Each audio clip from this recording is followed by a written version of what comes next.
Assalamualaikum, anak Indonesia hebat dan cerdas. Berjumpa lagi di YouTube channel saya dengan Ibu Kiki. Kali ini saya akan mengajak Ananda untuk belajar menggunakan laboratorium virtual yang disediakan oleh Kementerian Pendidikan dan Kebudayaan. Kali ini saya akan menunjukkan atau tutorial tentang praktikum pengaruh suhu dan pH terhadap enzim katalase. Pertama kita buka websitenya.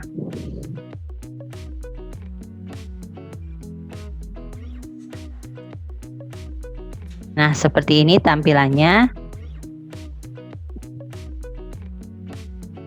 Ini adalah judul materi praktikumnya.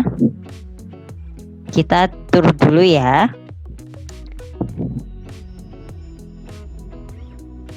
Setelah dibuka, pelajari cara penggunaan simulasi di mana tampilan virtual lab enzim katalase terdiri dari bagian-bagian berikut. Terdapat tabung reaksi dan pipet tetes. Untuk dapat melakukan percobaan sesuai dengan yang tersedia ya, dengan praktikum yang kalian akan coba. Jumlah tabung reaksi dapat ditambah sesuai dengan yang dibutuhkan. Setiap tabung reaksi terdapat fitur isi tabung yang dapat diisikan sesuai kebutuhan, volume yang dapat diatur sesuai kebutuhan, garis suhu yang dapat disetel atau diatur sesuai yang diinginkan, dan pH yang dapat berubah secara otomatis ketika senyawa ditambahkan.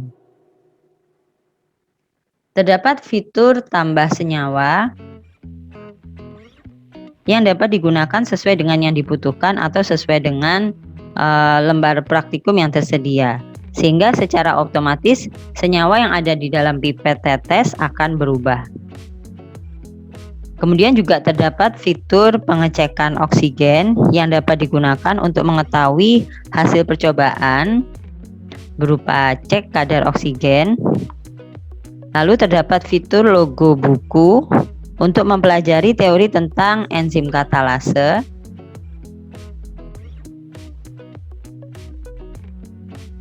Dan juga fitur berlogo tanda tanya untuk bantuan.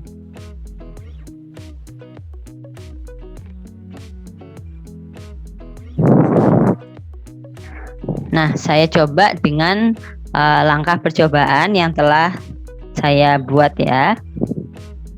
Pertama-tama pilihlah 4 tabung reaksi yang akan digunakan untuk melakukan percobaan. Karena yang di sini yang tersedia hanya 3, kita tambahkan tabung reaksi yang keempat.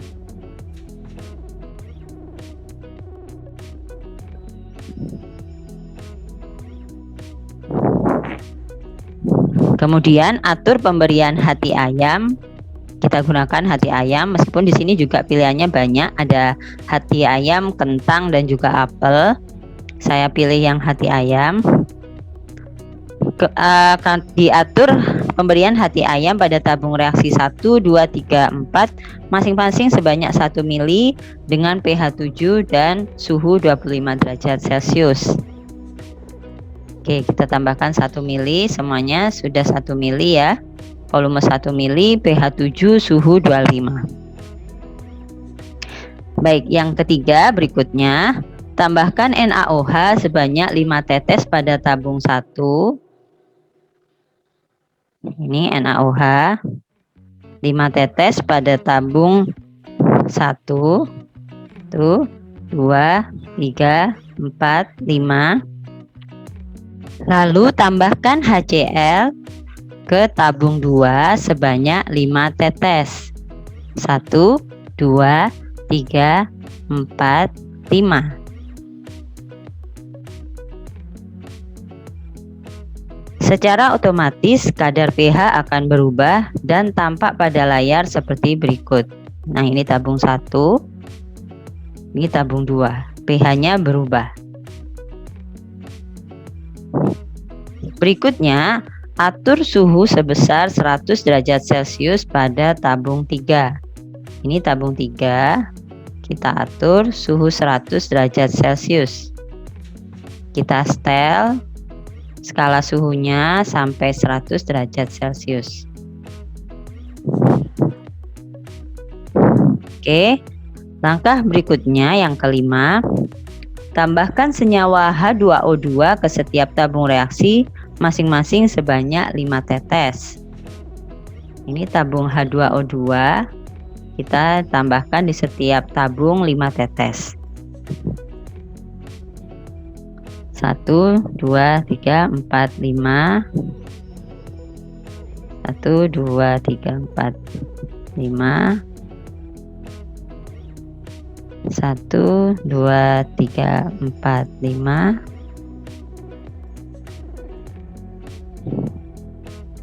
Dan di sini tabung keempat 1, 2, 3, 4, 5.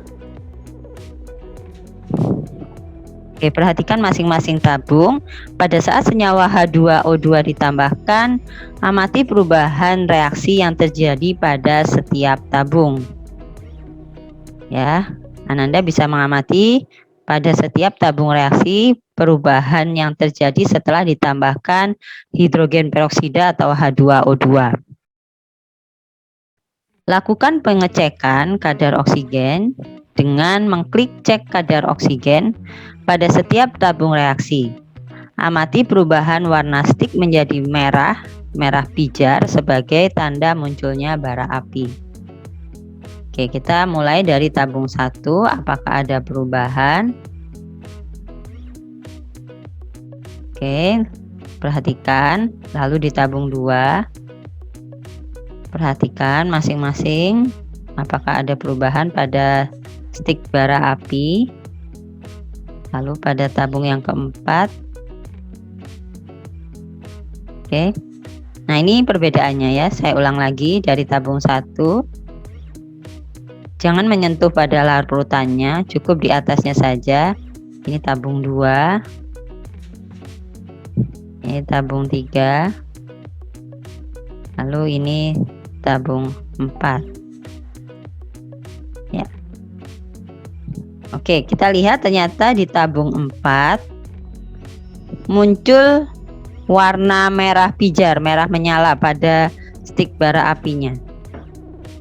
Ini berarti pada tabung keempat terdapat senyawa oksigen, terdapat gas oksigen sebagai perubahan dari pemecahan H2O2 oleh enzim katalase. Oke, sampai sini Ananda bisa mempelajari lebih lanjut kenapa terjadi perubahan reaksi pada H2O2 setelah dipecahkan oleh enzim katalase. Jadi enzim ini memecah hidrogen peroksida menjadi air dan oksigen. Jadi gelembung gas tadi adalah gelembung oksigen. Semoga ini bermanfaat ya. Selamat belajar.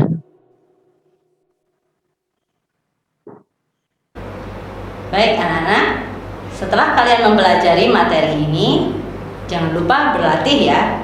Gunakan materi-materi yang ada di e-learning untuk lebih memahami materi ini. Terima kasih atas perhatian kalian.